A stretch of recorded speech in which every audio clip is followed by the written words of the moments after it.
Oi, tudo bem? O meu nome é Elora e eu tô me sentindo meio merda. E eu fico muito ansiosa quando eu sinto que eu não tenho tempo. Quando eu tenho que fazer tudo muito atropelado porque eu tenho que fazer o tempo render, daí eu quero ser super eficiente, eu me cobro pra ser muito produtivo e quanto mais eu me cobro, menos coisa eu consigo fazer. E é muito frustrante perceber que por causa disso eu começo a pensar umas coisas sobre mim muito triste. Eu falo pra mim mesma que eu só procrastino, que eu não me comprometo, que eu deixo as coisas pra lá. O que é muito injusto, porque eu já fiz um monte de coisa na minha vida, inclusive em contextos bem piores. E por mais que agora eu saiba, eu reconheço que é só uma paranoia, que isso é só um recorte, não resume toda a minha vida, não tem como eu me blindar de um sentimento, não tem como eu evitar ficar triste. A única coisa que eu posso fazer é tentar ficar um pouquinho melhor. Então eu vou cumprir essas demandas que vão me tirar uma carga mental grande e tentar cuidar um pouquinho de mim. Mas antes de qualquer coisa, eu vou tirar esse pijama.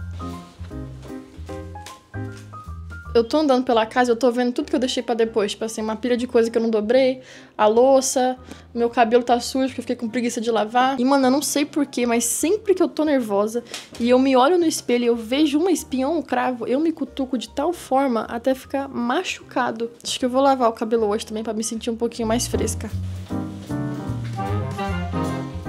Agora, quando eu tô desanimada, eu procrastino muito mais no celular. E agora o feed é infinito, né? Você não controla o que você vê, as coisas só aparecem. E assim, já é muito ruim perceber como esse tipo de conteúdo curto, rápido, faz a gente ficar muito mais tempo online, porque, né, o tempo inteiro é coisa nova e tudo mais, é muito estímulo. E segundo, que é tão ruim quanto, é perceber como as coisas que a gente consome online moldam os nossos referenciais, mesmo que a gente já saiba que é só um recorte. Quando eu era adolescente e eu vi um monte de gente perfeita online, eu queria ser que nem essas pessoas, eu acreditava que era uma questão de esforço meu, que eu devia ser assim. Mas agora eu tenho quase 30 anos, eu tô um pouco mais velha, então essa coisa de me mudar pra ser aceita pelos outros não tem o mesmo impacto que tinha quando eu era adolescente. Eu sei que esse desejo de ser aceita eu vou levar pro resto da minha vida, porque somos humanos. Só que eu já tenho muito mais noção dos meus limites, até onde eu iria pra isso, até onde eu não iria, o que eu acho que eu realmente não tenho que mudar. O ponto é, por mais que eu não acredite em tudo que eu vejo na internet, indiscutivelmente, as coisas que eu consumo online ainda moldam os meus referenciais. Então, se eu fico muitas horas sem perceber, só consumindo o que eu gostaria de ter, ou seja, o que eu não tenho, parece que isso aumenta, assim, um pouquinho do tamanho da falta que eu sinto sobre aquilo. E parece que isso se aplica pra tudo, porque tudo parece tão fácil num vídeo curto, né?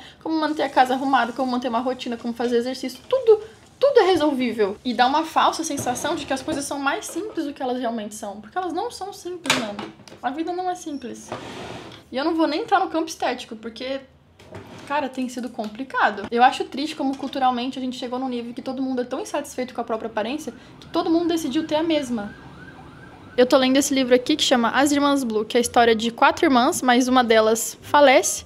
E é como que as outras 3 estão lidando com o luto. Mas enfim, só de ter trocado de roupa e comido alguma coisa já tô me sentindo um pouquinho melhor. Mas eu ainda tenho que fazer muita coisa e isso ainda me deixa ansiosa. Por exemplo, hoje é dia de ir na feira, mas eu acabei de abrir a geladeira e eu vi que tá cheio de coisa, o que não é um bom sinal. Isso significa que eles estão lá uma semana. Se eu não fizer feira e já cozinhar pra congelar, a chance de eu cozinhar ao longo da semana é minúscula. Mas o que eu realmente posso fazer é olhar com calma, ver tudo que dá pra salvar e ir na feira comprar só os temperinhos, que eu gosto de tempero bem fresco. E também ia ser muito bom se eu conseguisse cozinhar hoje, porque quanto mais o tempo passa, mais velhas essas coisas vão ficar, né? E essas nem são as coisas urgentes, porque as coisas urgentes sempre são de trabalho. De trabalho, eu preciso fazer um roteiro para um cliente, que é pra hoje, fazer uma apresentação meio que me vendendo, porque eu quero fazer uma linha de roupas em colaboração com uma outra marca, e eu tô pensando em algumas marcas possíveis. Eu também preciso terminar meu podcast, que também tá atrasado, mas isso eu me culpo um pouco menos, porque eu sei que vocês são muito mais compreensivos do que clientes, né?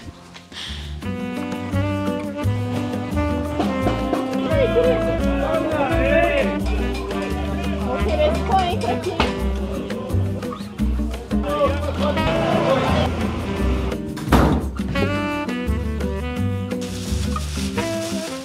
Comprei ovo e tempero, cebolinha, coentro, manjericão e hortelã. Eu uso muito isso aqui, muito. E o que tava na minha geladeira tá mais feio, mas dá pra comer.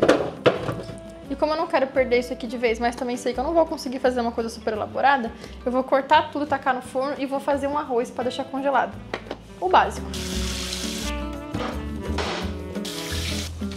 E é muito frustrante perceber como essa noia da falta de tempo, ou de estar atrasada na vida, ou que o dia devia render mais e que a gente devia se esforçar, é uma coisa muito geracional, assim, como todo mundo tem essa sensação. E o que me deixa mais revoltada em dias assim, que eu não tô me sentindo muito bem, porque eu acho que eu devia estar rendendo mais, é que quando eu comento isso com algum amigo, eu percebo que todo mundo se sente assim, porque já era ruim com os nossos pais, de tipo, você tem que se esforçar depende de você, essa lógica meio meritocracia, né? Que todo mundo tem as mesmas oportunidades e se você se esforçar, você vai conseguir. Só que a gente que cresceu com a internet tem isso ainda pior, porque a gente realmente tem acesso às exceções. As pessoas que supostamente chegaram lá, elas contam essa história o tempo inteiro. Se antes a gente já tinha essa noia de preciso me esforçar mais pra dar conta de tudo, só como trabalho, tipo, preciso fazer as minhas próprias oportunidades, estudar mais, aprender mais idiomas, e tipo, nessa obsessão em realmente ter um perfil competitivo enquanto profissional pra conseguir as melhores vagas e não sei o quê, parece que a gente foi transferindo isso pra todas as áreas da nossa vida. Você treina? Cadê seu shape? Você tem um hobby? Deixa eu ver se você é bom. Será que você tá fazendo a melhor gestão pessoal do seu tempo livre? Eu tenho muita noção que eu procrastino muito no meu celular. Eu fico muito mais do que eu devo. Mas eu também tenho noção que às vezes eu tô fazendo uma coisa aleatória, uma coisa que é boa pra mim, pra minha saúde, pro meu bem-estar. E eu também sinto que eu tô procrastinando. E não é que eu quero ter um ócio criativo pra voltar mais produtivo. Eu quero só ter um ócio. Sabe, um ócio? Um ócio inútil. Me deixa ser inútil um pouco, cara. Quando foi que a gente perdeu o direito de ser inútil um pouquinho? Cara, essa semana especificamente isso me deixou muito revoltada, assim, porque foi uma semana que eu consegui fazer muita coisa.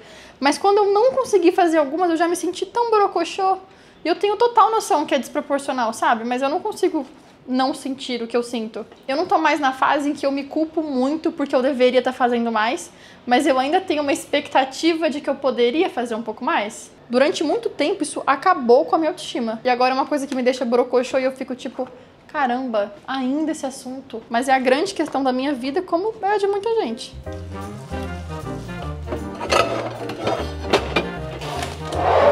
Sempre percebi que a nossa geração era meio obcecada por performance, assim, tipo, uma grande dificuldade de ficar à toa mesmo, às vezes até mais que os nossos pais. Eu lembro quando meus pais trabalhavam de segunda a sexta, porque depois eles viraram comerciante, né, daí inverteu.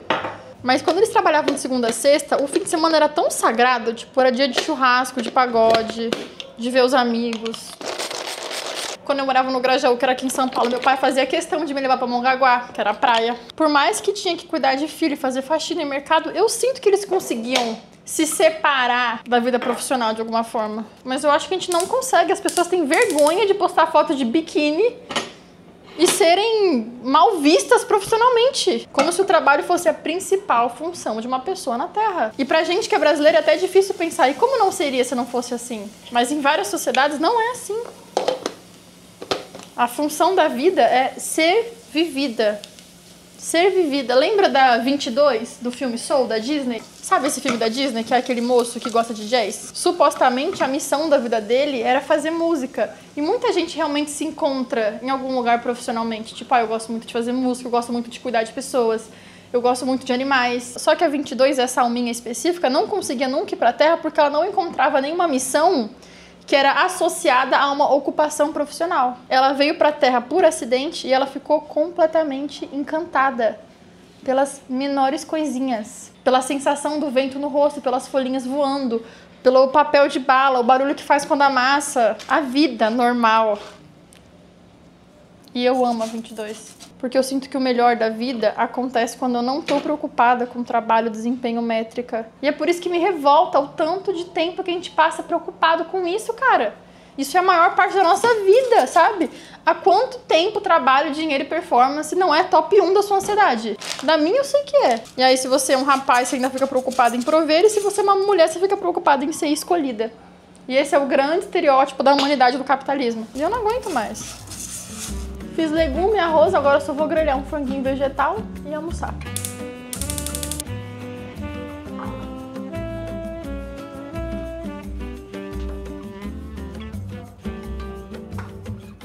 Agora eu vou passar um cafezinho. Eu tenho minha primeira reunião do dia e eu tô sentindo sinceramente que eu só vou ser feliz no dia de hoje depois que eu lavar esse cabelo, porque ele tá me incomodando de tal forma.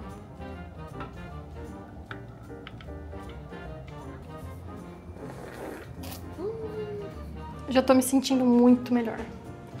Só de saber que eu vou ter as minhas refeições certinhas, mano, isso não tem preço. Eu vou ter uma reunião agora pra fazer esse roteiro, né? E essa é uma outra coisa que me deixa muito frustrada em relação a sentir que eu não tenho tempo ou que o tempo tá passando muito rápido. É porque várias vezes eu tenho desafios no trabalho que eu queria fazer com mais atenção, eu queria dar o meu melhor realmente, não só por pressão, mas por vontade.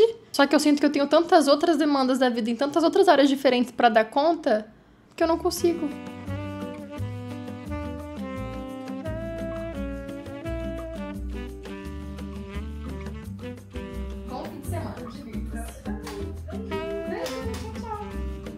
Fiquei aqui durante a tarde, já até escureceu. Terminei aquela reunião, aquele roteiro já faz algumas horas, aí eu vim pra essa apresentação pra prospectar um cliente e aí depois eu vou pra um desabafo mais pessoal meu, que eu vou ter que fazer com um pouco menos de tempo, porque eu prometi que eu ia encontrar uma amiga mais tarde. E eu acho que eu não vou nem conseguir treinar, inclusive, porque eu quero dar mais atenção pra isso.